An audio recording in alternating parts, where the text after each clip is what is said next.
Taata wange yanfiira mu ngalo mutabani wa Tamale Mirundi muyina maaso awo nga nnyonnyola. Honorable Betty Nambooze naye ate muyina ng'ayogera ebitonotono ku mugenzi Tamale Mirundi era agambye mbu afudde n'obusungu bwa Kabaka bwa Buganda bwe yamuvoola. Bannange byonna ogenda kuba ng'obifuna. Nnamwandu wa Tamale Mirundi ate azzeemu okuzirika omulundi ogwokubiri. Tamale Mirundi Junior naye ate kaweddemu ensonga za Shakibu ne Zari nabyo bizzeemu okutabuka. Abantu abafiira ekiteezi nabyo ebipya bizuuse. Mugamba mutya mwasibye mutya bantu bange, kansubire muli bulungi ba mikwano ng'enkola yaffe. Mbasaba vidiyo no mugimpere like era n'ensaba gwe wenna atannaba kusubscribinga wano ku Suvia News Extra nti mukwano subscribinga era onyige ne mu notification bell oleme suwanga byonna bye mba nteekayo wano ku Suvia News Extra. Nenyongera okusabira mu minna abalwadde abakosefukosefu tinsaba ekisa kya Mukama ate kibatuukeko ba mikwano. BF Suma Herbal Research Clinic bajjanjabisa ddagala lya butonde so munange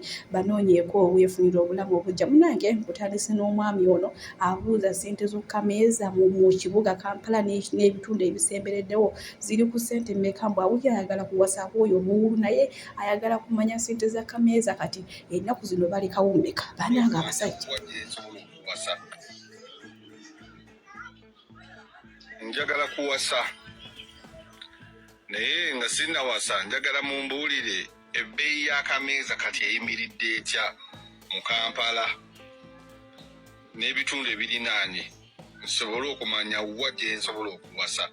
Abasajja b'ennaku zino bo onoonya n'ekyomukolera nekikubula. Yenna ali bize gwe wenna munange ayagala okumwewangulira kuba ali ready ayagala kuwasa naye manya ezo kameeza zijja kuba ate za nkalu nnyoonye ddala. Munange bulunoke ate mulowooza olunaku lw'egyo yagenze n'abika n'ateekayo enamba ya Tamale Mirundi Junior n'agamba gwe wenna alina ky'oyagala okuyamba ku lumbe teekako eyo enamba. Munange gye waavudde bakoomenta ne bamugamba twaliza muli okwessaawo gwe bulunoke wafuna otya oluganda oba watandika ddi okukwatagana nani ne Tamale Mirundi Junior family. Munnange naye abayisizaamu egaali munnange n'agamba gwe sikunenya amuzeemu gwe sikunenya olabika okwata mu kizigo kya Caroline. Munnange ne komenta naye n'amuyisaamu egaali n'amugamba ndaba neeguwazaalamu dola naye bw'atyo yali akwata mu kizigo kya Caroline. Kale bwe tuli bwe tweyongerayo ku bantu b'ekiteezi abaafiira mu kasasiro munnange n'olunaku lw'ejjo bw'atyo Miss Uganda ono omupya kale bw'atyo yabasuulidde omwoyo ate n'agenda n'abalabako nga woolabaawo. Kyokka ate era mu kiseera kye kimu waliwo abantu basatu abakwatiddwa ababadde beerimbika mbu nabo baafiirwako abantu baabwe. Jjukira omukulembeze w'eggwanga yagamba buli mulambo bagenda kusasulira obukadde 5. Omuntu eyafuna ebisago ate ye waakusasulirwa akakadde kamu. Kale we tuli munnange wenkongerayo ku nsonga za Zari ono nno omuganda wa Shakibu avuddeyo n'ategeeza n'agamba mu mwenna aboogera mwogere bitono kuba mbu ye Shakibu ne Zari baddiringana dda. Kyokka ate Zari olunaku lw'ejjo yagenze n'asiimula ebifaananyi byonna byaliko ne Shakibu naye mbu munnange Zari ali Uganda so gwe n'atukomuka omugambo tukomuka mugambo ng'olekamu. Kyokka ate nga zo application ku sayidi zombi ewa Zari ne Shakibu zeeyongera okugenda mu maaso naye era Shakibu muyina maaso wano ng'ate ayongedde okulumyawo bonna baali bagamba mbu talina ssente mukazi Zari yamuwa katubiraba ate nabyo tusobole okweyongerayo. Oyo ono zaabudde mu nsawo ekikumi 2 3 4 5 6 7 8 9 emiliyoni ensi ani yazimuwadde zivudde mu nsawo ye. Musajja alinamu ku ssente batamumanyi be boogera ebyesibityobola ffe fe abamanyi Shakibu bwe tubalaba nga boogera tuseka tukubuulwa ne bagagwe bajjonkera bamumanyi izikilasi abaamu kirala nnyo. okubye live tulina abantu 108 bonna bakulaba bwe akamula mukanuzi bantu beyongedde okwagala Shakibu ate nemmotoka gyampadde okgenda naye omukutidde kajja ku media abasinga bagamba kasimu ate ogenda tubalangira teboogera wali olabisemakokera ogalebe oli mulangira kati kujja kutuuka naffe abakopi tojja tusobola sirika tukiwogera ennaku yatulumata. ate baddiya awo we tutuuse era ye Shakibu ayongedde okulumyawo bonna bagamba mbu talina ssente era ssente zonna z'abadde akola zali ate yabadde azimuwa. Mu kiseera kye kimu nina omwami wano batumuyita Ssengo omanyi naye tategeerekeka alinga mukazi alinga musajja. Munnange avuddeyo n'agamba Shakibu munnange golola emikono gy'otandika okola ezzali gw'ogamba naye alina ebizibu bye nga ye ate n'ekirala oli musajja gw'alina okukola so tolina kulinda mukazi kukuwa. Bannange agambye ezzali gw'omanyira wano akulambuzizza ensi akulinyisizza ennyonyi akwogezezza n'abantu ab'ebbeeyi akutambuzizza mbifo. Bannange oba kati kuno kwe bayita okulangira oba kwe bayita okukugambako oba kwe bayita okubuulirira nze naawe akatambi kalina mu maaso wano katubiraba ate tusobole okweyongera. Bino kati nambyogera temuli kusesa bantu. Shakibu Zali abadde akwongerako era yakwongerako nnyo ne blue tick wagifuna lwa Zali. Unless otherwise naffe singa tulina blue tick. Naye wafuna blue tick lwa Zali. Mwanange njagala twogere ebigambo bino nga tubitereeza. Zali akwongerako. Muwala wange Zali akwongerako atya. Wafuna blue tick lwa Zali. N'ogenda Bungereza lwa Zali. Okitegeera mwana wange. Ogenze Bungereza lwa Zali. Ogenze ku Netflix lwa Zali. Ovuze emmotoka ez'ebbeeyi lwa Zali. Otudde n'abakungu lwa Zali. Oyingidde mu office ez'ebitiibwa lwa Zali. Abantu bakutegedde lwa Zali. So alina kyakwongeddeko ate kyakubiri mwana wange muyige okwebereramu. Bavubuka mmwe temumanyi kye mwagala. Basajja mmwe simanyi oba lwaki temutuula kutereera simanyi. Ofunye omuntu wa nsonga, omuntu akwagadde, omuntu akwadde emmotoka ez'ebbeeyi ovuga mannya ge. N'omaliriza nga emmotoka ezo oteekamu obumpowoko. Otaddemu ebiku, otaddemu ebiyenke, otaddemu bunnabutiti.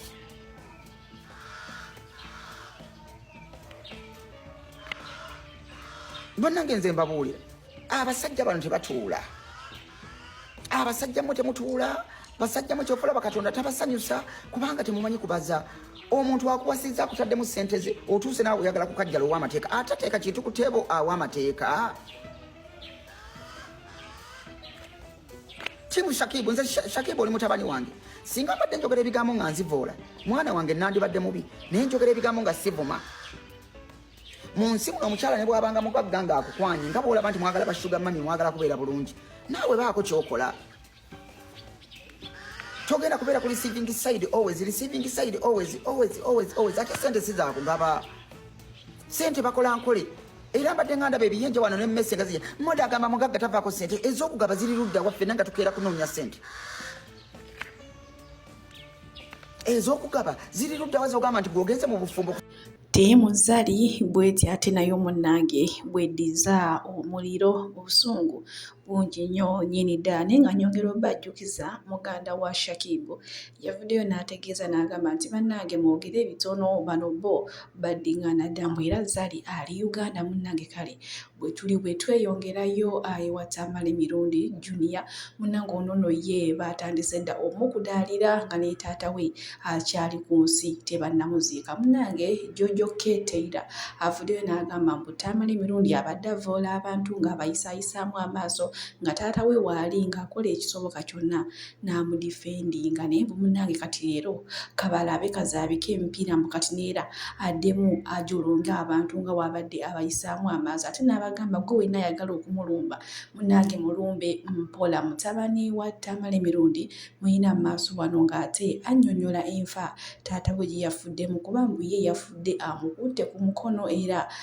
oyagenza okukka ogw'enkomerero ng'amutunuulidde bw'ati ng'amulaba ng'amuleeze bannange obulumi obwo obuba tebugenda kuva ku mutima emirembe n'emirembe kale katumulabe nga naye bamuwadde akadagala akebasa yazuukuse ne mu prosesi y'omwongera eddagala ddemwawo awumulemu ndowooza obwongo bwamutute ku ngeri gye yabaddemu ng'alwana so nambuuzaamu ye andares ne mugamba muzeeyi tontegeera yenze nagamba ye kwekumanyi era naddawo nerebaka muzeeyi yafudde mukute ku mukono gwenti omukono gwanyogoze nguwulira omutima nga sikyakuwulira wano naye ng'ebyuma bikyabala abasawo nga buli omu agezaako okukola naye ng'obudde obwo twakyali kyamaanyi kyebayinza kukola kubanga nze nabadde nakitegeerera era embeera ate munange bwetyo bwe yabadde mu ddwaliro naye naye wadde okufako weekuli naye naye ate era n'okusanyuka tekigaana era woolabaawo munange abaasuze mu lumbe lw'omugenzi Tamale Mirundi wamma ekyabaddeyo kibadde kitokotanga si kisaanikira abantu baakoonye dansi abantu baakoonye amazina kwegamba engeri omanyi naye omugenzi ono abale tanyigirwa mu ttooke ng'azina obuzinazina awo kati wamma nabo baasazeewo ate bamukolere embaga ye esembayo nga woolabaawo mu kiseera kyekimu Tamale Mirundi ono nga tannafa yaleka akoze ekiraamo nti bo tebamutwalanga mu kyaki mbw'atyayo Reverend Father Kibi ate okuvuma omulambo gwe nga we yavuma mbuye we yagamba sigenda bbe bateeramu wano naye njogera byayogera mu vidiyo yagamba nti ye ensonga emugaana omutwala ku kyaki okumusabira nti waliyo bafaatha bakuyisaamu eggaali singa obadde nga toli musabi naawe ekyokulabirako ku lumbe lwa mugenzi Moze Radio naye maama ndowooza amateeka ge yawa bano bo gamba tebalina na kimu kyonna kibatambuliddeko yagamba okuziika alimala ennaku 9 ku nsi kati bo si we baakoze n'abagamba nti kasita balimutwala mu kyaki omuzimu gwe gujja kuba abamusabidde kwotadde n'abaana be n'abantu bonna abali babagenza ate okumusabira kuni maama bamusabidde bulungi ng'embeera ntebeekevu nnyo nyini ddala ate ye madamu Tisha Honorable Betty Namboze muyina mu maaso awo wamma naye ng'ayogera ebirungi ate byeyayigira oba Tamale Mirundi byeyamukolera naye n'agamba mbu afudde ayina ekikolimo ky'okutyoboola kabaka wa Buganda bannange byonna ogenda kubanga ate obifuna maaso awo mu katambi madamu Tisha nga annyonnyola okuva we yatandikira okulaba Tamale Mirundi ne wano waafiiridde era agambye mbu ye amulabyemu emirundi ebiri Tamale Mirundi owedda n'ono Tamale ow'ennaku zino nali mu munno nga Tamale Mirundi ye news editor nze Tamale Mirundi gwe nalaba si ono mwe gwe mulabye nze nalaba Tamale Mirundi omusajja ow'empisa ennyo Abaganda omuntu gwe bayita omuntu mulamu omukatuliki afiirawo ku lw'eddiini ye munnamawulire eyali alwanyisa ennyo effuga bbi lya Mwami Museveni n'okusinga bwe yali nga ye pulezidenti wa Wujja yatukulemberamu okulwanyisa institution gye baali bateekawo gye bayita NIJU eyali ey'okugabanga license eri bannamawulire nti omuntu okola amawulire alina ofuna license eyo bwe twalwanyisa etteeka eryo nga bagamba nti omuntu atalina diguli taakolenga mawulire atalina diploma n'abanga associate member Tamale n'atukulembera olirwanyisa kati bannaffe abaali naddala mu monitor mu budde obwo baali baagala amawulire gafaananeko obwalooya naye nga ffe tugamba nti amawulire is a God given right ogenda n'onyumya byolabye wadde abamu babifunamu ssente so tolina ngeri gy'osobola kugamba nti abagakola obasabe ebbaluwa twalabira wala kubanga kati twalikoze tutya singa tulina etteeka bwerityo mu kiseera kino ekya social media kati ne batuyimbirira ne batugamba mbu ekyali kitwogeza ebyo butasoma ne tuddayo ne tusoma ne tukomawo ne tulwanyisa etteeka nga Tamale yatukulembedde era naye awo yaddirayo n'asoma diguri ye yasooka so nze Tamale gwe nalaba ne tuva naye muno nze nakolako briefly mu bukedde naye ne tumala ne tugenda ku radio eyo radio gye twava ne tugendera ku ndala n'oluvannyuma ne tumalira ku CBS nga tukolanga peya nze naye yefe bannamawulire abatandikawo ekyogenda mu bantu ne tukubaganya ebirowoozo ku by'ebyobufuzi ekintu ne kigenda wala nnyo ne kivaamu ebimeeza naye mu biseera ebyo tetwaliko ludda nga tuli ba critique nga bannamawulire nti ffe nga abantu kye bakola kyetuteeka mu mmira naye munange ensi yamala netugabana nze nenfuuka omwogezi wa DP Tamale n'afuuka omwogezi wa President Museveni Tamale n'akyuka kubanga bwe yagenda eyo yeetuma nnyo omulimu oba yagwetuma oba baagumutuma ogwekwefuula nti nno ye yasobola okwogera ku Ssaabasajja Kabaka ebigambo ate nga wano mu Buganda ekyo ekintu bw'okikola ofuuka ng'omukolimire kati nagenda okulaba Tamale agenda mpola okutuuka eno gy'atuuse kikulu mulabye afudde alabika nga ali frustrated ng'era ali bitter okusinziira ku byabadde ayogera ng'akitwala nti nno gavumenti ya Mwami Museveni yamujja ku kiri kye twali nemuleeta eno manyi yayagalako n'okujja wano ajoininge parliament ne bamukola bubi nnyo ne bamubba akalulu njjukira olunaku lumu bwe yali nga yeesimbyewo ekyotera abantu ne bajja ne befuula abamuwagira ne bamusitula nti awamaanyi ne batandika omufumita ebikwaso nga baba muwendulidde kwolwo baali baagala kumutta busikwolwo kakati mu palamenti n'atajja bw'atajja mu palamenti n'agenda n'abeera omwogezi wa president kati we baamusuula okusinziira ku bye mbadde mpulira ng'ayogera yalabyuka ng'aliriddwamu olukwe kati afudde agamba nti baamuwa obutwa banange mu Uganda muno gavumenti esaana esseewo okubuuliriza ku kigambo kino eky'obutwa n'ekyokugamba nti mu ggwanga muno mulimu bamafiya kubanga kiyitiridde buli muntu ava nti bamuwa obutwa nze nnyini nze omu ku bakyogera nti bampa obutwa abadde muntu ayiiya Fiole n'agamba yagisomye namukyo nze ŋŋamba yaba agiyiiyiza kati nga bwe yayiiya simanyi nti olutalo lwa piraawo ng'ayagala okulaga nti abantu mu gavumenti bwe baba balwanagana bokka na bokka gwe toteekayo ki toteekayo bibyo naye mu kuliviewinga akatabo ka Museveni showing the third seed nze Tamala owange gwe nalaba eyali mukama wange mu munno gwe nakoma omulaba kati ono gwe mbadde ndaba mbadde simutegeera naye okujja e Kampala ng'ovudde mu senior 3 as a senior 3 drop out najje Kampala nga ekisooka yali mutunzi wa mawulire ng'atunda mawulire amatembeyi n'omala n'ogakola n'ogasoma n'ogafunamu ne masters n'ogakola n'oteekawo erinnya buli muntu lyamanyi omanyi Tamala abadde yeeyogeza ebintu bye bibadde bigambo bya Madamu Tisha ng'agamba nti Tamale ow'emyaka giri ye gwe yali amanyi naye ono ow'emyaka gino abadde tamutegeerako yadde n'akatono bwe tweyongerayo abamu ku bannamwandu era ng'ono maama wa Tamale Mirundi Junior muyina maaso awo n'omukazi Tamale Mirundi gw'abadde asinga okwagala kubanga era n'okunyumya abadde atera kunyumya mu bakazi be bonna ng'asinga kwogera ono omukazi muyina maaso awo bambi naye ng'ataja ng'ayogera ebirungi bya bbaawe embeera gy'abadde amuyisaamu katusooke tubiraba ate nga bitalo maama Saimo wenamuze mu mbaga y'omwami wange wenamuwaddeyo nange nomunambulaga singakubanatawa mwageze nange mujjale mundaba n'abaana babalekedde abaana ba Mirundi mubalambule Mirundi yagenze mpolampola ati yalajenye nalumbi alowooza tiisa mukimaaso mukabwa ne matu nebuuza omusawo kikekyo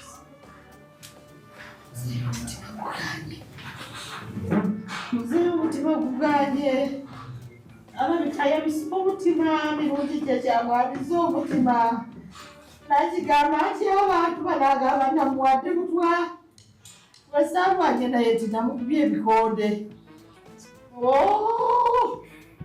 abaana be naabagamba nti aze namutwala era nze namuleseeyo sirina kyenejjusa ze namumya okulya n'okunywa naafe enjala n'ennyonta kale ebyo mbikiriza tewaaliwo sennamayanja kiseera kino mwena mukimanyi Mirundi kyalira ennamayanja gye mubeereeyo mubiwulira Mirundi abadde mukwano gwange yava mukubeera baze n'abeera mukwano gwange waddala amalira ebizibu amalira ebirungi kyasobola masimu abantu abo mubaleke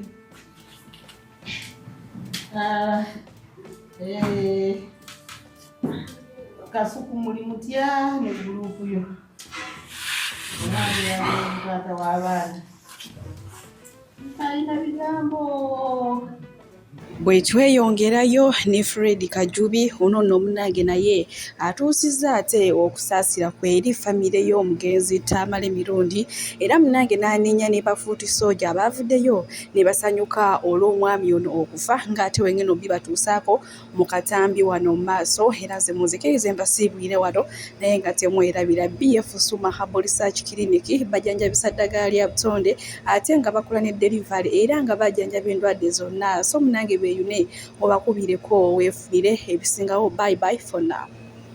Njalo twala okusasira kwange eri family y'omugenzi Yohana Mirundi oba Joseph Mirundi oba gumita Tamale Mirundi abadde mu namawulire abadde mu nabyabufuzi ate nga abadde munyumya oba musanyusa ate nga ebiseera mu abadde munyiiza ng'anyiiza. Naye ffenna enjawulo eba yabudde. Kitalo nnyo abooluganda bakona mikwano abaana n'abazzukulu fiirwako taata mmwe ne jjajja mmwe so ne muganda. Kitalo nnyo ddala. Omugenzi Mukama amusonyiwe ebyamusobako kubanga ffenna ku nsi kuno tuli bayise. Era nze message eyange egenda kubeera bweti. Njala njawukaneko n'abantu mwenna. Njala mumpulirize bulungi nnyo. Wano mu nsi muno mwe tuyita tusange okusoomozebwa kungi ate ffenna tukolerera kubeerawo kulya nakuweerera nakubeera mu bulamu. Omuntu mu Buganda bw'aba afudde njagala comrade onjulirire tuyinza okuba twawukana mu byobufuzi oba mu nzikiriza oba mu ndowooza. Osobola okunyiiza nange kennyini nina benyiiza mu byenkola nga tebabikkiriza muba nga bibakuba. N'omugenzi bw'ati bw'abadde ekyo njala tukwatagana tukkiriziganye. Ne mu Buganda ne mu nkola entuufu nti njagala ombuulireyo omufu bwe baali baziise ne bamwogerera amafu buli ku lunaku olw'omusiibula taliyo. Era omufu yenna bamwogerera ebirungi ebiyitiridde byonna ku lunaku olw'omuteekayo okumuweesa ekitiibwa ebisigadde byonna Katonda abenga bimusasulira gy'abaalaze. Ngenda kusaba comrade mwenna tufune okujjako ng'oli nga bwe tumanyi bano abadde ne rekodi nti ono mussi abadde yenyigira mu kuwamba abantu abadde yenyigira mu kukola ki ng'olina rekodi nti ono yali assa omuntu ono yakoze eki. Naye ng'omuntu tubadde tumulaba on daily basis tagamba talina konti yatta omuntu yatta please njala tukyuseemu ekintu kino. Njala kugamba ekigambo kiri kimu nti teri mufu ku lunaku lwafudde bali tumuziise oba gwe bagenda omuziika ne bamwogerera ebibi. No, boogera birungi okusindikiriza omwoyo gwe okutambula obulungi. Njala tukkiriziganye nti ffenna ku nsi tekuli mutuukirivu, ffenna tuyitamu buyisi akowa yagiviira.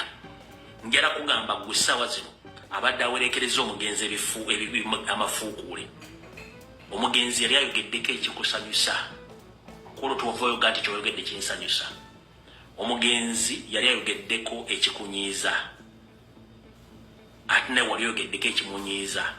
Njagala ogatte byali ayogedde bikusanyusa n'ebyali bikunyiiza obigatte obiteeke ku minzaani omusabire atuuke bulungi nnyo. Okitegedde bulungi nnyo y'ensonga lwaki nkugamba nti yali ayogeddeko ebikunyiiza n'ebikusanyusa. Kati bwe yayogera ekikusanyusa omusiima nedda gatte ekyakunyiiza n'ekyakusanyusa omugenzi omuteremu essaala. Ono ayawukana ku bantu abalala olw'ensonga tawambangako tattangako omuntu abadde ayogera bigambo bye ng'omuntu ng'ate ali ku mulimu ng'omuntu. Njala twawule nti ono munnabyabufuzi naye ono abadde ku mulimu. Kyenjagala tutegeeragane. So taata waffe Yowaana Mirundi Mukama akuwummuze emirembe. Famire abooluganda mwenna Mukama bagumye kubanga ffenna lyekkubo mwe tugenda okuyita. So njala bagamba ku lw'eggwanga no ku famire ye bambi omwami oyo buli mwa musabire asobole okubanga asinkana Mukama eyamutonda. So nze musawo Namaganda Sylvia era nga ndi musawo omutendeke ate era nga nkola n'ekitongole kye bayita Bright Future Superior Unique Manufacturers ebirungi. Kikola eddagala erya habo nga lirya 100% natural. Alina osteoporosis, alina rheumatoid arthritis, alina ebirwadde ebiri mutawaana bya joints, omugongo, afuna accident, bannange byose byenjawulo. Kaddio kitegeeza omutima, fasitula kitegeeza era olina omuntu takyajjukira ebyafudde oluusi yeerabirayo, alina alzheimer's, memory loss, olina omwana takola bulungi mu kilaasi. Bannange omuliza akyankalana eddagala likola bulungi ku baana. Tulinamu katinga kano kebayita prostate relax. Kano akadagala kayamba abaana okutangira prostate cancer, kabayamba alina prostate enlargement. Bannange olina kansa atandiikiriza ali mu stage esookola ey'okubiri. Mugambe oba sisitawo oba bradawo oba mukwano mugambe ajja kussa akadagala kafe kano tagenda kuddamu kulowooza ku ebyo ebirwadde. Enkwaso ze tezimala kamuyamba okuyigiriza enkwaso ze nokuzaawo. Bannange tulina expowerman bw'abanga alina enkwaso ze tezimala kano kayamba okwikuriza enkwaso ze. Afuna premature ejaculation bw'aba tuse mu kisaawa amala mangu. Kano kandida oba any harmful bacterias